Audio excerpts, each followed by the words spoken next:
পাকিস্তানকে বাংলা ওয়াশ করেছে বাংলাদেশ। এবার ভারতের বিপক্ষে দ্বিতীয় টেস্টে ভারতকে লজ্জা দিয়ে হারাবে বাংলাদেশ। দর্শক, এখন আপনি বলতেই পারেন বাংলাদেশ তো ভারতের বিপক্ষে প্রথম টেস্টে 280 রানে হেরেছে। হ্যাঁ দর্শক, 280 রানে হারার কারণে বাংলাদেশ ভারতকে দ্বিতীয় টেস্টে লজ্জা দিয়ে হারাবে। কেননা যে লজ্জা পেয়েছে বাংলাদেশ 280 রানে হেরে, সে লজ্জা রাখবে কোথায় বাংলাদেশ? নাক কান সবই কাটিয়েছে লজ্জায়। এবার বাংলাদেশ কানপুর যে দ্বিতীয় টেস্টটি রয়েছে, সেই টেস্টটি ভারতের বিপক্ষে বাংলাদেশ দুর্দান্ত হয়ে উঠবে।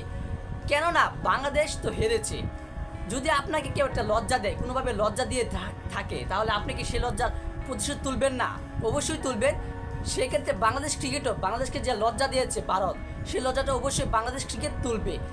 কিন্তু বাংলাদেশের সামনে একটি সুযোগ রয়েছে। দ্বিতীয় টেস্টে কানপুরের যে টেস্টটি, সেই টেস্টটিতেই বাংলাদেশ সাম্প্রতিক সময় দারুণ ফর্মে রয়েছে। এই টিমটি কিন্তু পাকিস্তানিকে তাদের মাটি থেকে তাদেরকে হারিয়েছে এবং বাংলা ওয়াশ করেছে, সিরিজও জিতেছে। পাকিস্তানের বিপক্ষে এর আগে কখনো বাংলাদেশ টেস্টে জয় পায়নি, কিন্তু এবার জয় পেয়েছে। এবার আমাদের প্রতিপক্ষ ভারতের বিপক্ষে বাংলাদেশ কখনো টেস্ট ম্যাচে জয় পায়নি, কিন্তু এবার পাবে। প্রথম টেস্টে আমাদের একটা আশা প্রত্যাশা ছিল, কিন্তু প্রথম টেস্টে বাংলাদেশ পারে না এবং দ্বিতীয় টেস্টে বাংলাদেশ পারতে হবে। অন্তত বাংলাদেশের যে 18 কোটি ভক্ত, তাদের জন্য পারতে হবে বাংলাদেশ ক্রিকেটকে। বাংলাদেশ ক্রিকেট এখন পারতে হলে বাংলাদেশের মূল যে দরকার ব্যাটার। কেননা পাকিস্তানের মাটিতে বাংলাদেশের বলাররা যেরকম বোলিং করেছে, সেটা তো আপনারা দেখেছেন। খুব দারুণ বোলিং, খুব ভয়ঙ্কর বোলিং করেছে। এবার সেই সঙ্গে শুধু বলারদের অবদানে বাংলাদেশ ম্যাচ জিতেনি পাকিস্তানের বিপক্ষে, জিতেছে ব্যাটারদের কারণে। ব্যাটাররা অবদান রেখেছে। ব্যাটাররা বিশেষ করে মুশফিকুর রহিমের অসাধারণ 191 রানের ইনিংস, লিটন দাসের সেঞ্চুরি এবং 138 রানের দুর্দান্ত ইনিংস, মেহেদী হাসান মিরাজের সুন্দর পার্টনারশিপ, এই 3 ব্যাটারের কারণে বাংলাদেশ পাকিস্তানের বিপক্ষে সিরিজ জিতেছে। আর না হয়তো জিততে পারো না।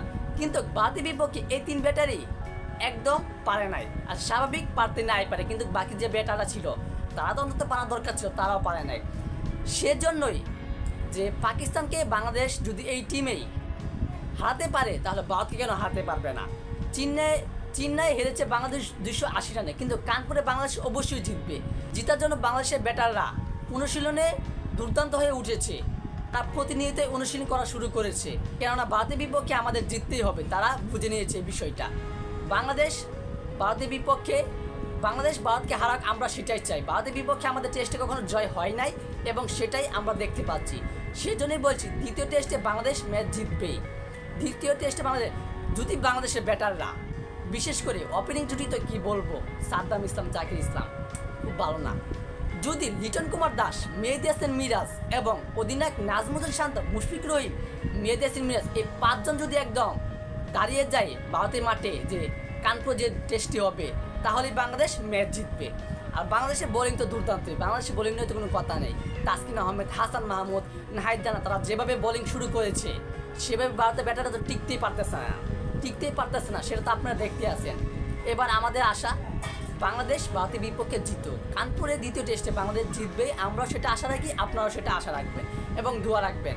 বাংলাদেশ ভারতকে হারাবে, এটা আমাদের আশা। ভারতের বিপক্ষে বাংলাদেশ জিতবে। বাংলাদেশকে ভারত যে লজ্জা দিয়েছে, বাংলাদেশও ভারতকে সেই লজ্জাই দিবে, সেটাই যেন আমরা চাই। সো দর্শক, এই বিষয়ে আপনার গুরুত্বপূর্ণ মতামতটি জানিয়ে দিন কমেন্ট বক্সে। বাংলাদেশ কি আসলে জিততে পারবে কানপুরে ম্যাচে? আমার মনে হয় জিতবে। আপনাদের কি মনে হয়, সে বিষয়টি কমেন্ট বক্সে জানাবেন।